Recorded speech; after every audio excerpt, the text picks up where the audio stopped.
Welcome back to the Fuel Your Legacy podcast. Each week, we expose the faulty foundational mindsets of the past and rebuild a newer, stronger foundation essential in creating your meaningful legacy.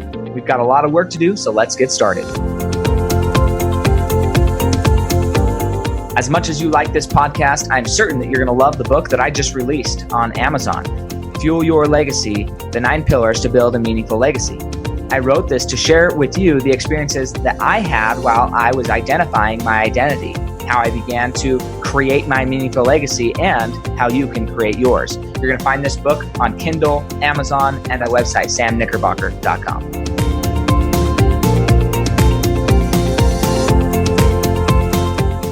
Welcome back to Fuel Your Legacy. This week we have another guest that is not common for our podcast, which is exciting because we get to learn something new. We have a lot of people to talk about mindset. We have a lot of people to talk about different areas. But when we get these kind of oddities, then I get excited because I'm learning equally as much as you who are listening. So if you wish that I would have asked different questions, message me and we can have him back on and ask him those questions, because that happens, right?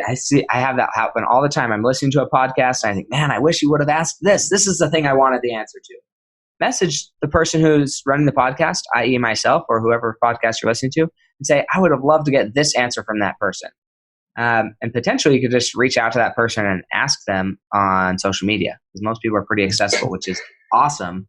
Even though it doesn't feel like that, they actually are very, very accessible. So this week's guest is Nathan Hirsch, and he is kind of an expert entrepreneur. So I had a conversation with somebody on the I was making calls, and they specialize in laying people off, which is interesting. But he's the opposite. And Nathan specializes in hiring people remotely. So if you're wondering, like, man, how do I get good people into my company? First is identifying the candidates, and then actually being able to vet and hire them. That's important. So that's what his company does. And then eCommerce. So very interesting thing. I'm getting into the, I guess you could say, eCommerce industry through learning how to sell my books, my merchandise for my brand. So I'm really, really stoked to hear about this and ask lots of questions. But Nathan, go ahead and share with us really where you came from in your childhood, what your story of growing up, college, wherever it was, and then what was that epiphany where you went from, okay, kind of undecided or not sure what exactly you wanted to do with your life to, I have a passion, I have a legacy, I know my purpose, and I'm chasing it. Yeah, so growing up, my parents were both teachers. So I grew up with a mentality that I was going to go to college, get a real job, work for 30 years, and retire. And I mean, that's what they did. They're retired right now. They're traveling the world. There's nothing wrong with that. But they always made me get these summer jobs where I was working like 40, 50 hours a week. All my friends were outside playing. They wanted to teach me hard work at a young age. So from the time I was like 15 on, I was always working like 40-hour a week during summers, during vacations. And I learned a lot about sales and marketing and growing businesses. But I also just learned how much I hated working for other people. So when I got to college, I kind of looked at it as a ticking clock where I had 4 years to start my own business. And if I didn't do that, I was going to go into the real world and get a job. So I started hustling. I took that summer money and started buying people's textbooks, competing with my school bookstore, offering better prices. I created a referral program. And before I knew it, I had lines out the door of people trying to sell me their books, to the point where I got a cease and desist letter telling me to knock it off. So from there, I didn't want to get kicked out of school. My parents were both teachers, so I pivoted. I had sold some books on Amazon. I thought it was so cool I could have this Amazon business that was like this storefront. No one really understood Amazon at the time, but I could use my customer service skills and my marketing skills and all that. And I just had to figure out what products to sell. I couldn't sell books anymore. So I started experimenting with outdoor equipment, video games, computers, and I just failed over and over and over. And it wasn't until I branched out of my comfort zone and found the baby product industry that my business really took off. So if you can imagine me as a 20-year-old single college guy selling baby products on Amazon, that was me. And this business just took off. I was making more money than I could imagine as a college kid. I was drop shipping from different manufacturers, different distributors. My parents told me I should probably start paying taxes. So I met with an accountant. And the first question he asked me was, when are you going to hire your first person? And I kind of shrugged him off. Like, why would I do that? It's money out of my pocket. They're going to steal my ideas. They're going to hurt my business. And he just laughed in my face and he said, you're going to learn this lesson on your own. Well, sure enough, my first busy season came around, fourth quarter, and I just got destroyed. I was working 20 hours a day. My social life plummeted. My grades went down. And I got to the other side and I thought to myself, man, I need to start hiring people. So I don't know how to hire people. I post a job on Facebook. Someone shows up for my business law class, says, hey, I need a job. I don't know what you do. I didn't even interview him. I just hired him on the spot. Ends up being an unbelievable hire. He's hardworking. He's smart. He's actually my business partner. We've been working together for 8 years. I was texting him right before. That's why we're delayed a little bit. But I just hit the ground running like right from the beginning, get super lucky. But there I am as this punk 20-year-old thinking, man, this hiring thing is easy. You post a job on Facebook, someone shows up, you make more money, you get more time back. And I just proceed to make bad hire after bad hire after bad hire, quickly learning that hiring is not that easy. College kids were not that reliable. No one in person really wanted to work for me when I was 20, 21. So I went to the remote hiring world, the Upworks, the Fivers, and hired some good people that are still with me today. But I always just hated the process. Posting a job, getting 100 applicants, interviewing them one by one, just took forever. And that's when I had the idea to build my own marketplace, FreeUp. So I really took everything that I liked and changed everything I didn't like. And I'm sure we'll talk about FreeUp later. But that's kind of how I went from a broke college kids to books to baby products to eventually starting a freelancer platform. Awesome. So there's a few things that I want to kind of share maybe my own perspective on, because it's funny, and this is something I haven't really thought of in a long time, so I'm glad we're talking about this, right? Summer jobs. So I was homeschooled, so there's no like a summer thing. It was like if you wanted income ever, then you just had to go get a job. And I remember, well, up until I was like 9, let's see, when I was 6 or 7, I really wanted to play soccer. No money in my house, so I went and got, you remember, like the old snapper lawnmowers that were heavy metal and would shoot the grass right out the back. Anyways, this snapper lawnmower did not have a bag, but I would push that thing up and down our busy street as a 6-year-old and knock on people's door with my gallon of gas and say, can I cut your grass? And I made enough money to pay for my soccer habit, right? For the first little bit, had the whole lemonade stand, everything. By the time I was 10, 11 years old, I was like, I am worth more than whatever crap I've been getting paid. And so a neighbor woman asked my brother and I to go and help pull weeds. And my mom's like, yep, I got 2 able young sons. They're going to go help you and you can pay them, right? So we go, we are businessmen in our mind. We go assess the job. She shows us what she wants done. And we're like, yeah, $5 an hour or we're not doing it, right? And keep in mind, this is 16 years ago. So but I grew up in Idaho. And so back then, $5 an hour is still like above minimum wage almost, right? It was a decent wage. And the woman's like, nope, not paying that. And so we were like, cool, we're not going to do it then. We go home and my mom was like, what are you guys doing back so soon? We're like, well, she didn't want that. We wanted $5 an hour. She didn't want to pay it. So we're not going to do it. Yeah, that didn't happen. She marched us right back over there and we ended up working for free for the next 2 weeks. Oh my God. And it sucked.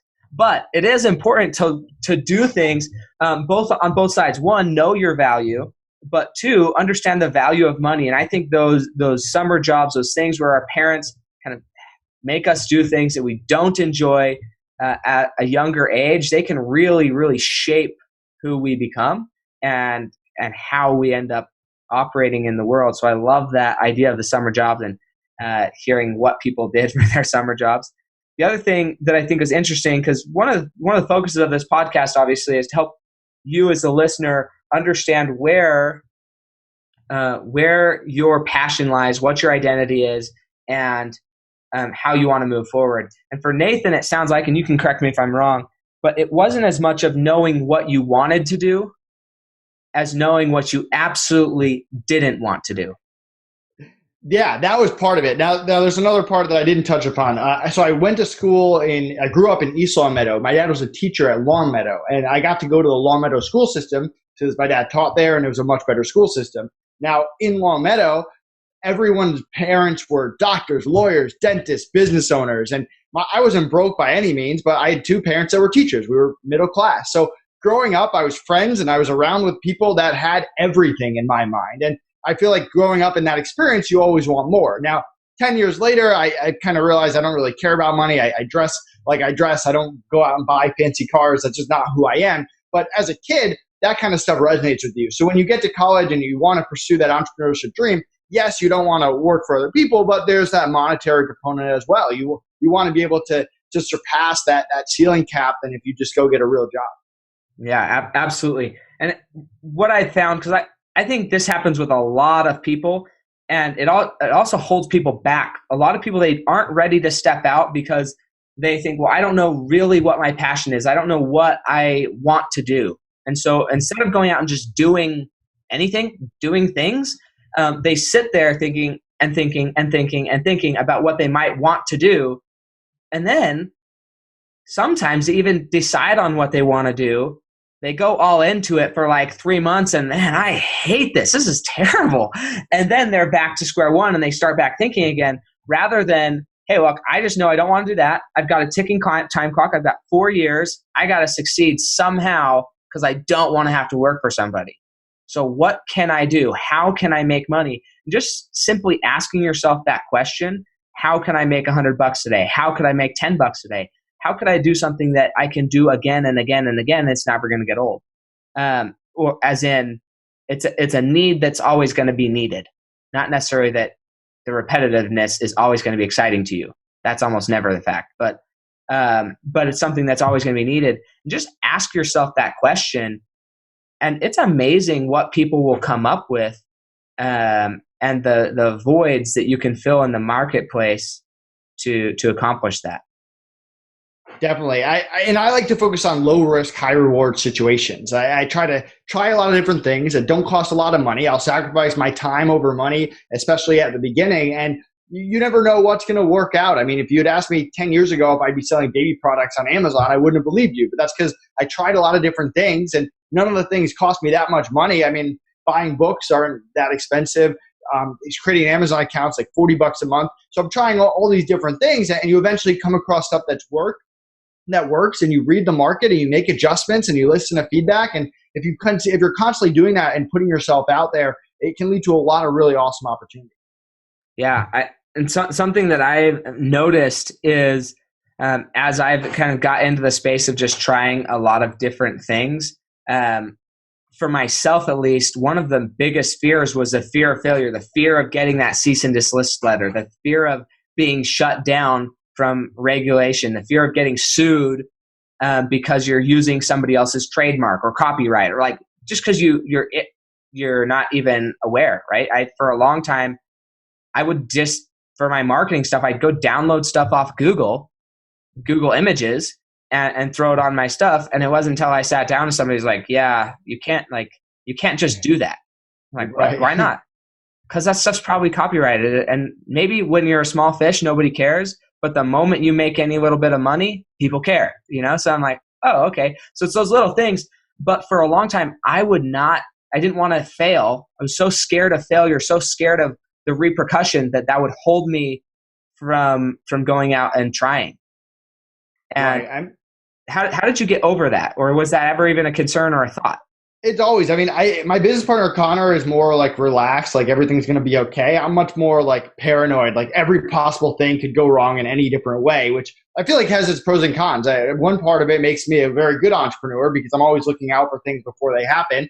Part of it makes me maybe not a good entrepreneur because I'll spend extra time stressing over things I don't have to instead of focusing on what I should be. So there's a part of that. I tend to be a little bit more conservative as an entrepreneur. I'm not out there taking big risks, whether dumping big money into stuff or trying to get into gray areas and push the limits and see what can happen. I definitely am more on the conservative side, but absolutely. If you can't handle risk, if you can't handle that you can actually lose money in a situation. If you wake up and go to a 9 to 5 job, chances are you're not coming home with less money than you did when you woke up that day. But that can happen in business. So if you're not prepared for that risk, then entrepreneurship is probably not for you. But you can go about it in a way that minimizes risk and keeps them as minimal as possible.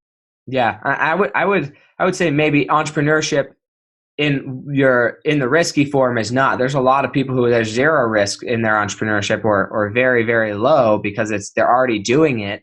Like I think the side hustle is probably one of the best things that ever came about was moonlighting, right? If you're already doing something at your day job and it's a skill that you're developing, it literally doesn't cost you anything. There's no risk. You're not going to lose income if you say, okay, can I do this on the side for freelance work an extra 2 hours a day for myself?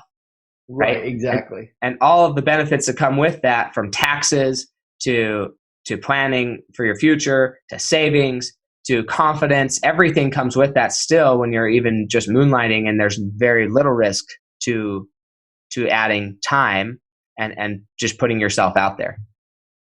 Right. Yeah, completely agree. I mean, I never like to say that businesses are no risk because there's always some kind of risk. I mean, Sure. you could freelance and you could mess up some client's business in some way and they end up suing you. Is there a high likely chance of that happening? No, but you can't go into it with the mindset that, oh, I'm doing this completely risk free. That's just not how entrepreneurship is.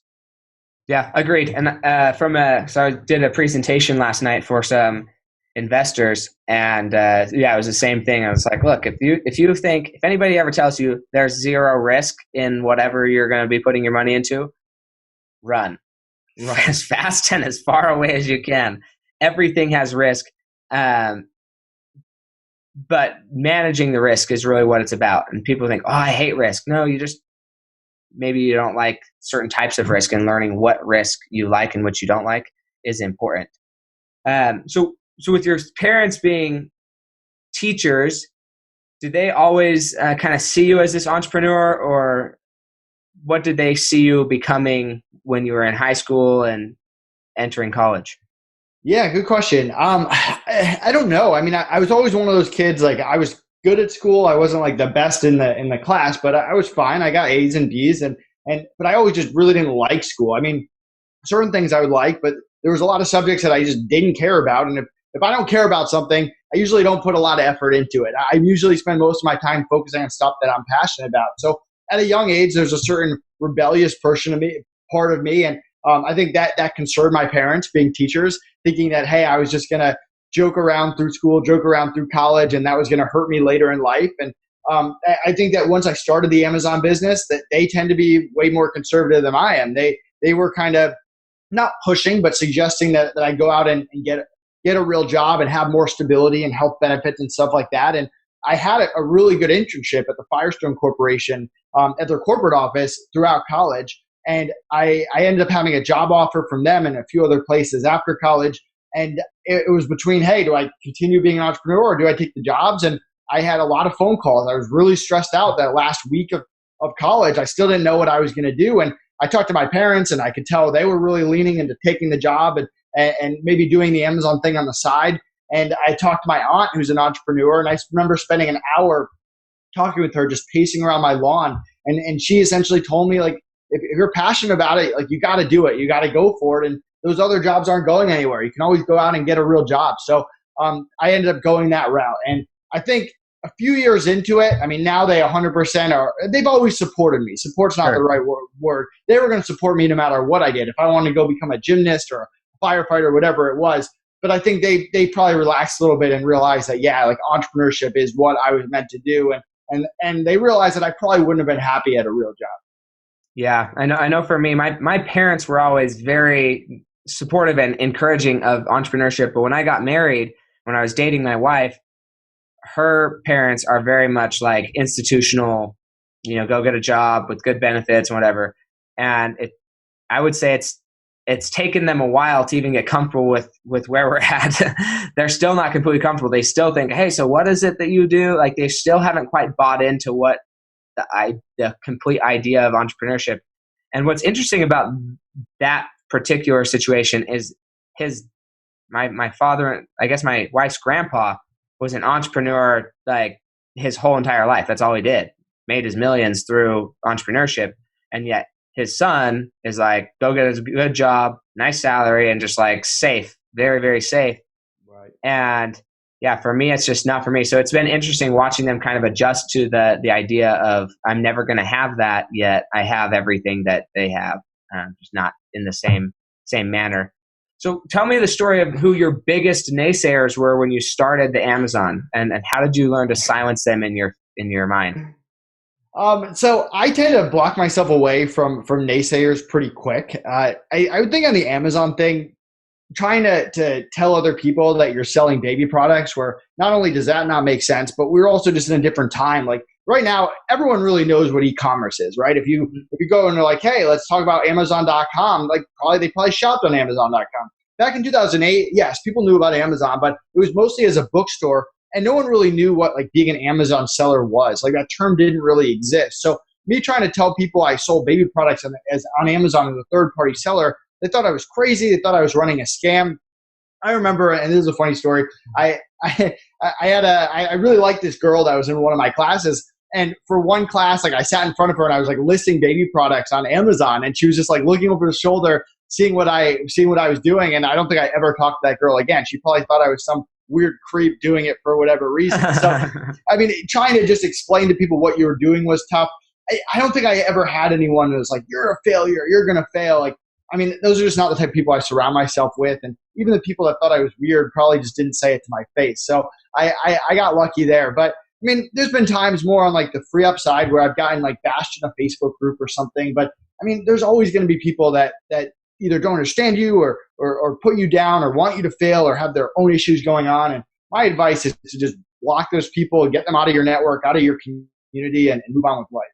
Yeah, I agree completely. And I'm going to share an experience, because I think this is a principle that anybody who is going to go start their own thing, is going to choose to follow a passion. I don't care if it's for income or just because you want to do it.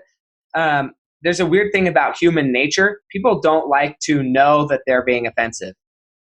Okay? I mean, like, if they know they're being offensive, then they're a lot less likely to do it just because they want to be friends most of the time. Right. And so, and there's always those outliers who just really enjoy being rude, but most people, they don't want to be offensive. And what happens is when you get this passion, oftentimes we tend to share it timidly. We aren't pumped up about it. We aren't excited about it. We aren't like, hey, this is me and I don't care what you're doing. My wife and I, we experienced that when we decided to have our baby at home, because we like home birth. Is a good experience for us. I was born at home, so it's exciting. But it's interesting how many people, they have an opinion about it. And if you just stay silent in the conversation, then you'll hear people talk about how home birth is so risky and everybody should go to the hospital and all this stuff, right? But if you are just so excited, and rather than saying, yeah, I think I'm going to have a home birth, right? If you say it like that, then you're going to, oh, really? Why? Like, why don't you like doctors? People are going to start questioning you. But if you say, man, I'm so excited, this one we're going to have at home, we're going to have a family there, and you just go all out on your excitement, people will never say it to your face. Even if they do doubt you, like you said, they'll never say it to your face because they're like, oh, he's committed. Okay, I'm going to support him. Even though I think he's nuts, I'll support him because he believes in it. And so that's a life hack. I think if you don't want negative people around you, just be so excited and so purposeful about what you are doing. The people who are negative and the people who don't believe in you, they'll probably never tell you because they're too embarrassed to open their mouth after you just totally sold out on how excited you are about it. Absolutely. And I mean, most people, not entrepreneurs, aren't that excited about their job. I mean, that's just the truth. So I think that's why entrepreneurs sometimes struggle to relate, because I mean, entrepreneurs, we could talk about work all day. I'll go out to dinner with a bunch of entrepreneurs and we'll talk about work the entire time, and it's fun. It's exciting. You take two accountants and throw them in with people working at whatever and have them go out to dinner. They're not going to talk about work for 4 hours. And if they did, that was probably a pretty boring dinner. So you kind of have to put things in perspective. Yeah, totally. So if you were to focus on a specific habit, mindset, or behavior that you've used to create kind of your e-commerce and hiring platform, what would you say that would be?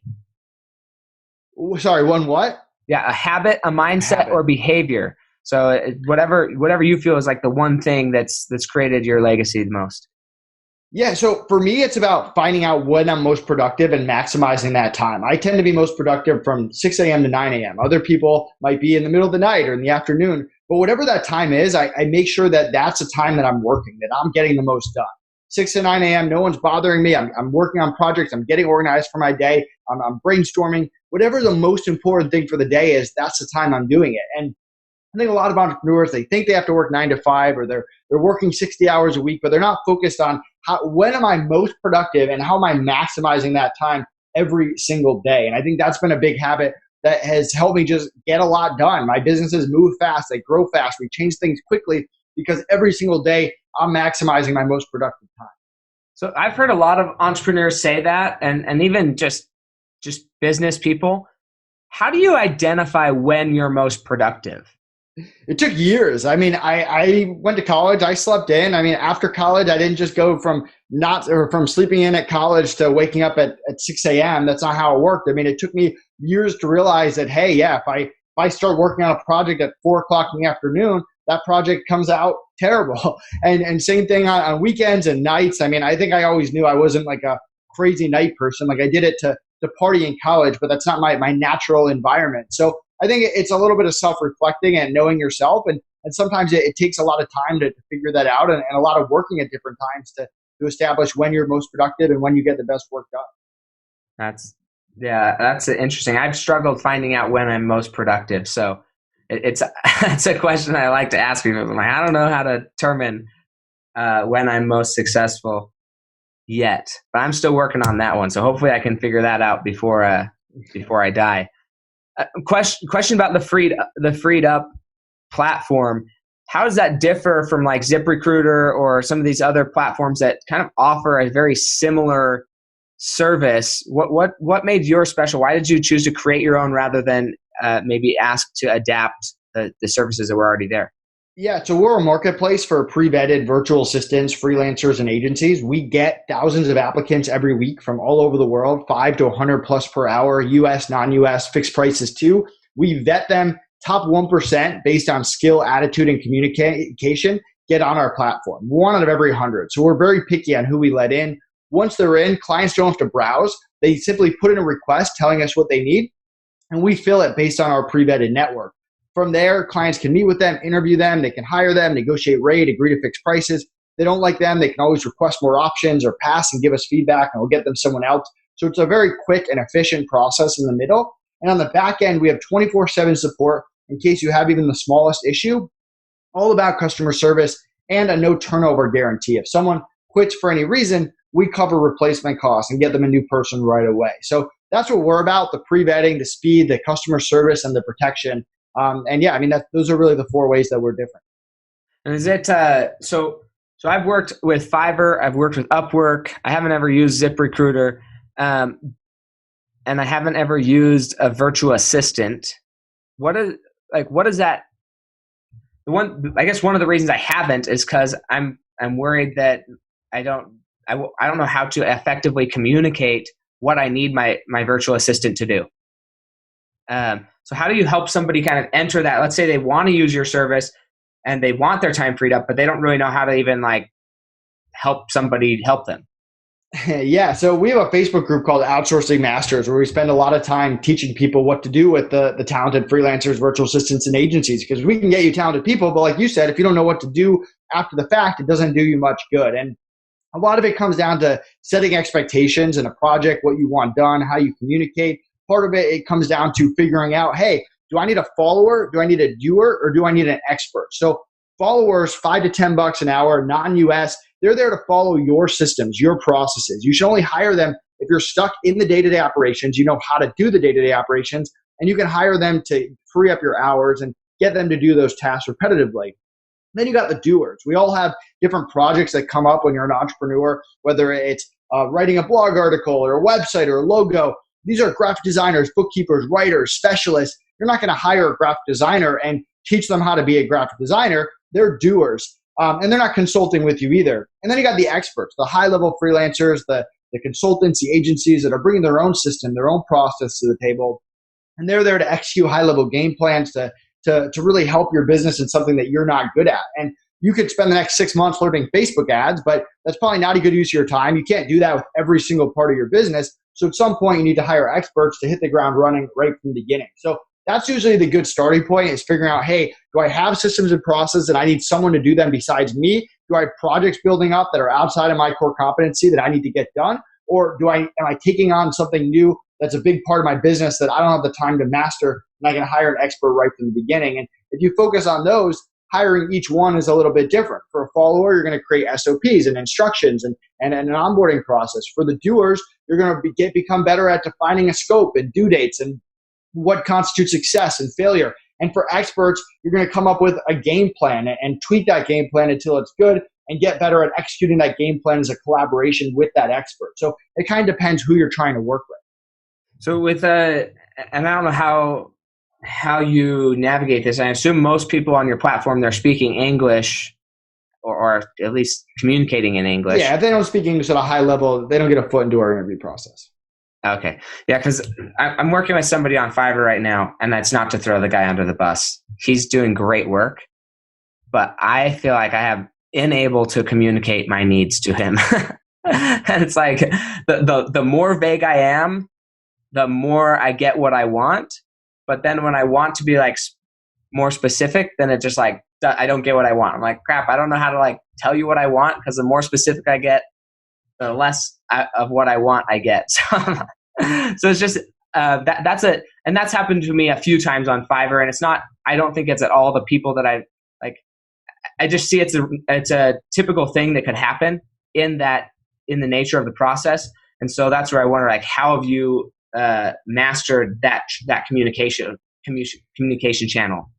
Yeah, I mean, I can't comment on your specific situation. Sure. It could be anything. It could be you. It could be the freelancer, whatever. But I've had similar experiences on other platforms, and that's why communication is such a big part of our platform. I mean, we have 15 pages of communication best practices that freelancers have to memorize and get tested on before they get on our platform. I mentioned that we vet them for English before they get on, but we're also very quick to remove people that struggle with communication. If we have to chase them, if clients are complaining that they can't get on the same page. So we spend a lot of time vetting, and we know how important communication is. At the end of the day, if you can't communicate, nothing else matters. They might have a great attitude, a great skill set, but if you can't communicate, that's it. So that's why communication is really the foundation of our platform. And we're also there to help. We understand everyone is a different level of remote hiring experience. So if you are running into issues, and we're not trying to get anyone in trouble, we're all on the same side here. We're going to give advice and suggestions and what's worked with us, and help you come up with a good system to communicate better going forward. Yeah, I love that. That's cool. So in your transition, so something that I've noticed with all entrepreneurs, at some point the money does come up, right? There has to be a money conversation. How important do you feel like when you were starting or I don't know, like even starting your textbook business, really? Because you had mentioned that you weren't paying taxes for a while, and then they said, okay, you should probably pay taxes. How important do you think it is to understand how money works when you're actually trying to build a legacy? Why is that an important task in your mind? Yeah, I mean, you have to understand money. At the end of the day, if you don't make money, you can't do much else. And I feel like one of my mindsets, and I told my fiance that, because she's into like volunteering and stuff. I told my business partner this. I mean, you got to make yourself money first. If you make yourself money first, that allows you to help a lot more people. If you're just out there helping people, but you're not making any money, at some point that help's going to have to stop. Like, you're going to have to pay the bills, or you're just not going to be able to help as many people. So it's one of those things, you have to be able to make money first, the whole profit first mentality. And then what you do with that money, how much you donate to charity, how much you invest back into the company to expand to other people, to help clients, customers, whatever you do with it is up to you. But you have to be able to generate money. And that has to be the core of your mindset at all times. Yeah, and then how about from the understanding side of money management? So there's generating money, which is, I mean, there's no money to manage if you aren't generating it. Where I see a lot of breakdown is people, and I because of my career, I manage people's money, right? But I see entrepreneurs who, they go from very little money and they go up to the hundreds of thousands, if not millions of dollars, companies. But because they never really learned how to manage money, they learned how to grow money, which is important, but learning how to harvest it and grow it in an effective manner is equally important. I wanted to hear like why would that be important, and what did you do to educate yourself in that arena? So I'm extremely fortunate. My dad, from a very young age, taught me like the power of a dollar. He made me buy my own stuff. I had allowance and eventually a job, and I had to pretty much buy everything for myself besides maybe like food and basic necessities. And I had to pay for my own college and all that. And he also taught me about stuff like avoiding credit cards and avoiding debt and how important that is and how important it is to save and not just buy random stuff that you don't need and waste that money that you could be saving and putting in a CD and stocks and stuff like that. So I'm kind of a frugal person because of him. I think at a young age, I probably didn't appreciate that as much. But again, I kind of told you I grew up with people who had everything. They had all the newest video games, the newest toys, whatever it was. And I was kind of in the opposite boat. So I think now looking back, I'm so happy I learned that. I know people that are in tons of student debt, tons of credit card debt. They haven't done a good job managing their money. They're buying cars, which are a terrible investment, stuff like that. And I think it's really that mentality of, every time that you make more money, that doesn't necessarily mean your lifestyle just continues to go up at the same pace or even faster. It's, hey, listen, I live a very similar lifestyle to what I did 3 years ago. Maybe it's a little better. Maybe I can eat out a little bit more or buy the extra thing that I want because I can and it makes me a little bit happier. But I'm still, even though I'm making more money, my expenses aren't just going up at the same pace. And I think that's what a lot of people don't understand. Totally agree. So do you feel like that frugality mentality though, and there's a just for anybody listening, I think there's a big line, but it seems a small line, but I think it's a big line between a frugal person who understands money and understands the power of money, and somebody who's a tightwad or a miser. Okay, so I want to separate these two before I ask this question, because without a proper understanding of the term frugal and how it separates there, you might think something different. But I'm going to ask you this question. Has the mentality of frugality, how does that play into you growing your business? Yeah, so part of it is understanding like what a good purchase is. Well, I guess we'll separate personal and business. For business, I really only invest money in stuff that I think is going to be an ROI. I told you before about low risk, high reward situations. I do the same thing when I'm big. I'm not just dumping $50,000 into Facebook ads and hoping it works out. I'm starting small, going with the strategy, growing up over time, and trying lots of different things and seeing what works. I have a little bit of flexibility. I can take a little bit more risk, but I'm still not taking huge risks. From a personal side, it is less to do with like, oh, I'm just not going to spend money on anything, and more to do with spending money on things you actually care about. I really love food. I love traveling. I love trying new food. That's exciting to me. That's a great way to live life. I personally don't care about clothes and I don't care about cars. Those things don't do it for me. They're physical objects. I don't really care what I look like. And so I'm spending way less money on clothes and cars than the average person in my position making what I make.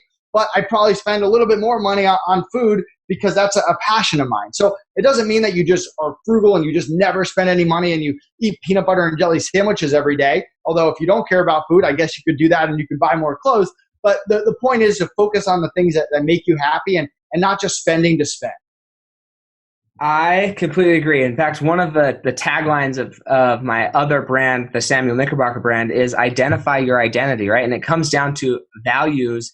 And when I'm sitting or going over somebody's money, the conversation is never, and my objective is so that they can feel zero judgment in the whole process of financial review.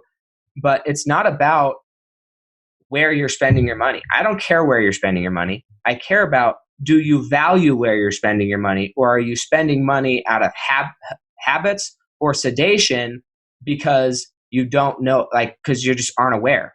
And so I love that came up. It's, what do you value?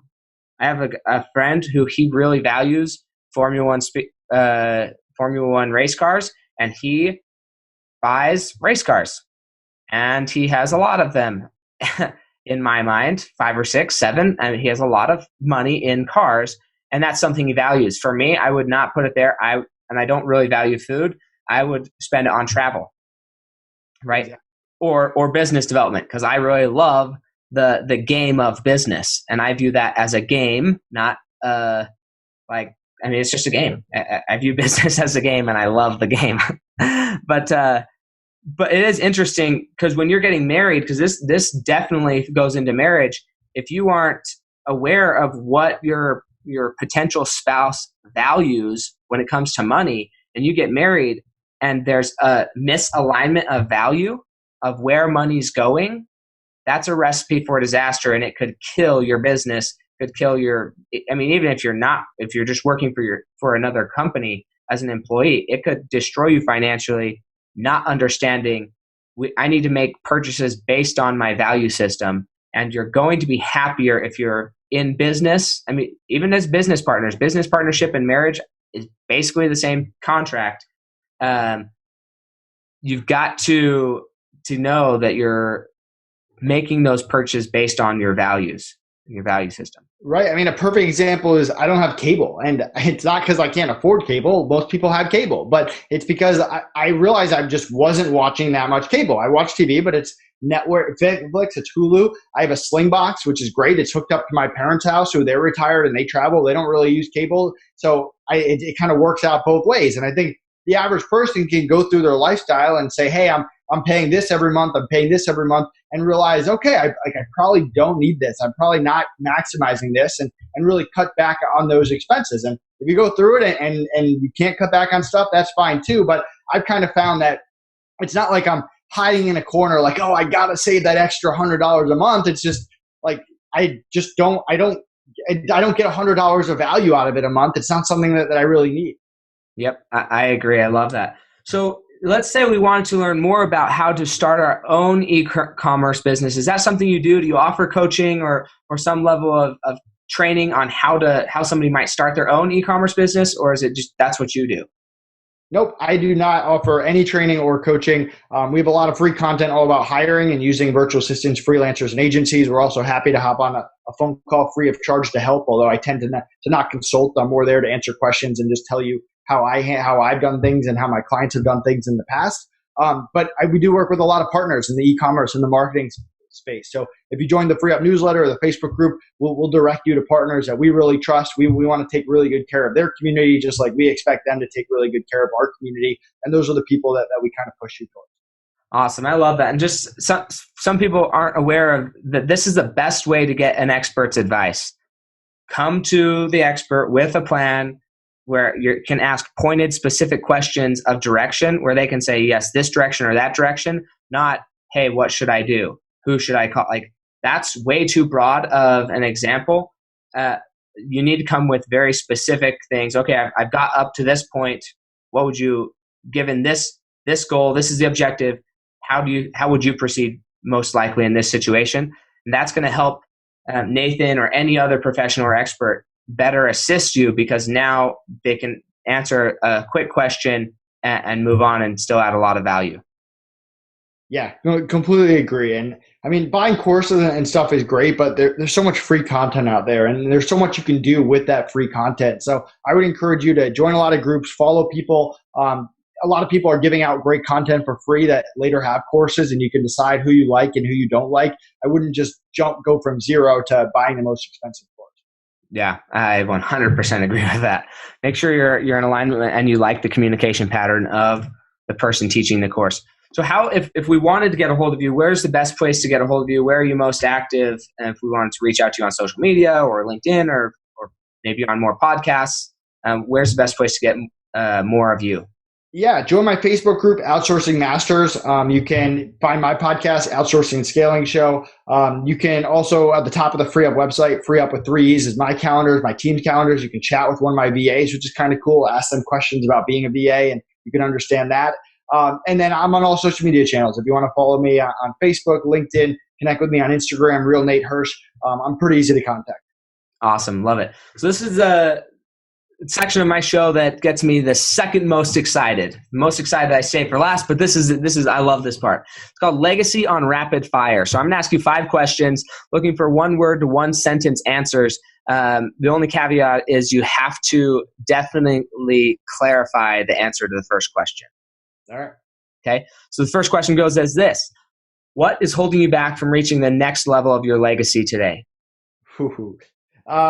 Yeah, good question. Oh man, that is a good question. What is holding me back?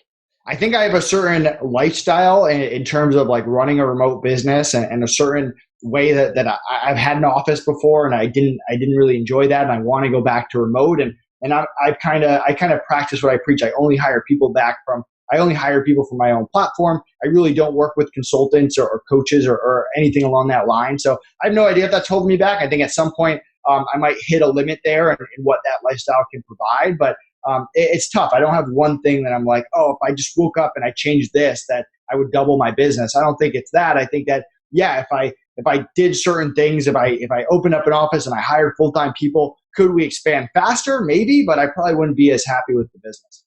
Yeah, no, I like that. Some insight of like where you're at and where you'd be happy and where you wouldn't. There's always more growth you could potentially have, but maybe that's not what you actually want. So what do you believe the hardest thing you've ever accomplished has been? The hardest thing I've ever accomplished. I mean, being an entrepreneur is hard. Starting business is hard. It's probably harder than anything else. So I think just being able to get to this point with an awesome team and a great business partner, is probably the thing that I'm most proud of. Actually, you know what? The thing that I'm most proud of is we paid out $6 million+ to freelancers around the world last year. To me, that's really cool. That is awesome. Would you say that's your greatest success to this point in your life, or would you say something else is? No, definitely. That's awesome. And just, I'm gonna bring this out, right?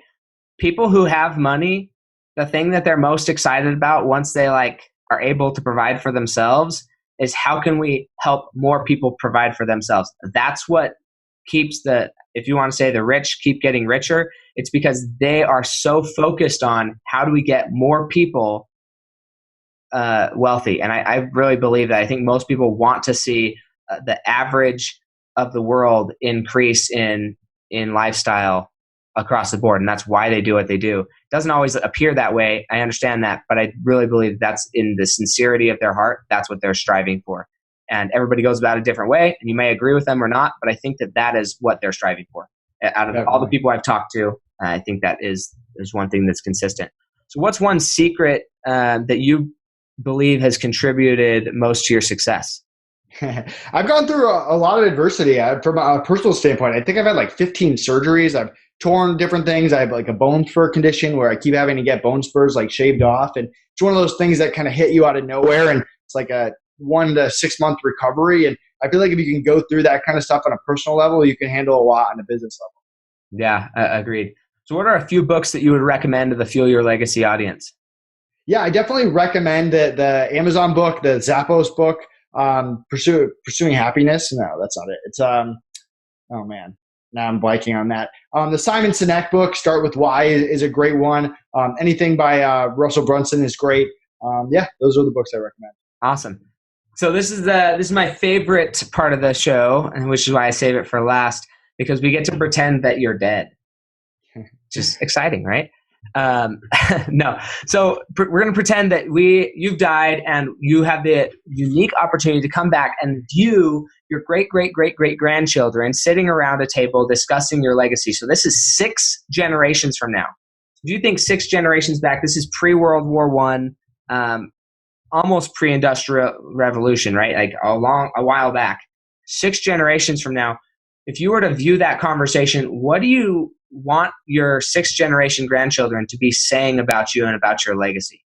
I want there to be a lot of families that we helped. I mean, hopefully, I remember people showing me like their houses and their cars and how they were able to provide for their family with the money that they made from the Free Up platform. And hopefully those people have kids and those kids have kids and we kind of help them with a foundation to help them. So I'm hoping that that's the kind of impact that they're talking about. Awesome. I love it. Well, hey, thank you so much for your time. Super excited. Hopefully everybody reaches out to you. And as always, if you got value today, let Nathan know. Go and give him some love on Instagram, Facebook, wherever it's easiest for you to connect out or wherever you hang out the most. And then, as always, you can go and rank and review this podcast on whatever platform you listen to as well.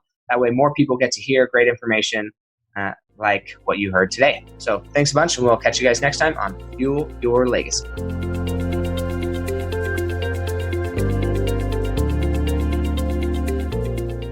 Thanks for joining us. If what you heard today resonates with you, please like, comment, and share on social media. Tag me, and if you do give me a shout out, I'll give you a shout out on the next episode.